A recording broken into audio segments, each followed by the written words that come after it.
முகேஷ் அம்பானியுடைய மகனான ஆனந்த் அம்பானிக்கு இப்போது நிச்சயத்தெல்லாம் முடிஞ்சு திருமண ஏற்பாடுகள் நடந்துகிட்ருக்கு. ஜூன் மாதம் நடக்க போகிற அந்த திருமணத்துக்கு இப்போவே திருமண கொண்டாட்டங்களை ஆரம்பிச்சிருக்காங்க. இன்னும் 3 மாதம் இருக்குது.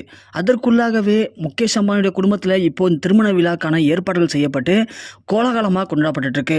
இந்த திருமண விழாவுக்கு ஏகப்பட்ட மிக முக்கியமான திரைப்பிரபலங்கள், தொழிலதிபர்கள், கிரிக்கெட் ஜாம்பவான்கள், விளையாட்டுத்துறை நிபுணர்கள் சொல்லி எல்லா தொழிலதிபர்கள், எல்லா ஃபேமிலி செலிபிரிட்டிஸுமே இப்போது திருமணத்தில் கலந்துக்கிட்டு இருக்காங்க.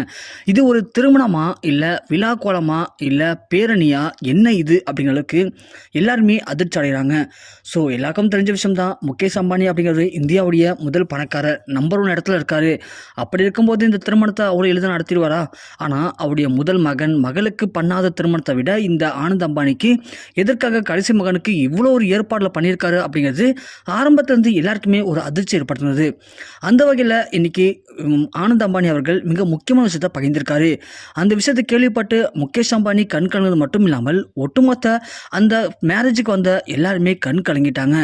ஒரு செகண்ட் எல்லாருமே அப்படியே சோகத்தில் மூழ்கிட்டாங்க. அப்படி ஆனந்த் அம்பானி என்ன பேசினாரு? அதாவது ஆனந்த் அம்பானியை அவங்க எல்லாருக்கும் எப்படி தெரியும் தெரியல. ஆனந்த் அம்பானியை ஒரு 10 வருடத்துக்கு முன்னாடி பார்த்தீங்க அப்படின்னா கிட்டத்தட்ட ஒரு 180 கிலோ எடை இருப்பார். ஆனால் ரீசெண்ட் டைமிங்கில் ஒரு 2-3 வருஷத்துக்கு முன்னாடி அவர் உடல் எடையெல்லாம் குறைத்து பார்க்கவே அடையாளம் தெரியாத அளவுக்கு மாறினார். ஒரு 70 கிலோ நபர் அளவுக்கு உடல் எடையெல்லாம் குறைச்சாரு.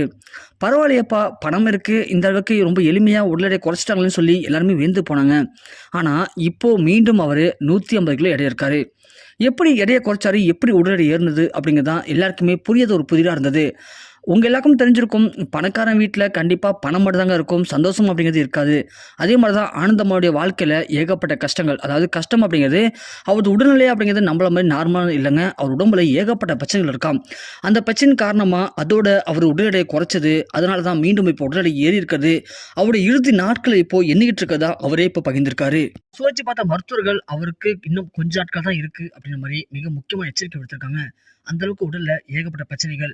அதனால தான் தன்னோட மகன் ஆசைப்பட்ட எல்லாத்தையுமே பண்ணணும் அப்படின்னும், தன் மகன் விரும்பின அந்த ராதிகா மெச்சன் பொண்ணை எப்படியா திருமணம் பண்ண வச்சு தீரும்னு சொல்லி முகேஷ் அம்பானி பலவிதமான விஷயங்களை பண்ணி இப்போ அந்த திருமணத்துக்கு ஏற்பாடு பண்ணியிருக்காரு. அதனால தான் தன் மகனோட இருக்கிற வரைக்கும் சந்தோஷமா இருக்கணும், அவனோட இறுதி காலம் இறுதி நேரம் அப்படிங்கிறது இதுதான் அப்படின்னு தெரியாத அளவுக்கு அவனை சந்தோஷமா வச்சுக்கணும் அப்படிங்கிறதுக்காக இந்த திருமணத்தை 3 மாத காலமா ரொம்பவுமே எல்லாருமே பார்த்து வியந்து போற அளவுக்கு இந்த திருமணத்தை நடத்தணும் அப்படிங்கிறதுக்காக தன் குடும்பத்துல இது வரைக்கும் யாரும் பண்ணாத ஒரு திருமண ஏற்பாடுல முகேஷ் அம்பானி இவ்வளவு செலவு பண்ணியிருக்காரு. ஸோ அவரை பொறுத்த வரைக்கும் ஆனந்த் அம்பானி இந்த விஷயத்த சொல்லி கண் கலங்கியிருக்காரு. எங்க அப்பா ரொம்ப நல்லவர் தான், கஷ்டப்பட்டு வாழ்க்கையில முன்னேறி இவ்வளவு பெரிய பணக்காரராக மாறியிருக்காரு. ஆனா என்னால அவருடைய சந்தோஷம் இழக்க போறதை நினைச்சா எனக்கு ரொம்ப கஷ்டமா இருக்கு அப்படிங்கிற மாதிரி ஆனந்த் அம்பானி இன்னைக்கு பேசுற விஷயங்களை கண்டு அங்கிருந்து எல்லாருமே அதிர்ச்சி அடைஞ்சது மட்டும் இல்லாமல் கண் கலங்கியிருக்காங்க. அந்த விழா கோலமே ஒரு நிமிடம் சோகத்துல மூழ்கி இருக்கு. அந்த அளவுக்கு அவருடைய வாழ்க்கையில இறுதி நாட்களை எண்ணிட்டு இருக்கேன் அப்படிங்கிற விஷயங்கள் எல்லாருக்குமே மிகப்பெரிய சோகம் தான்.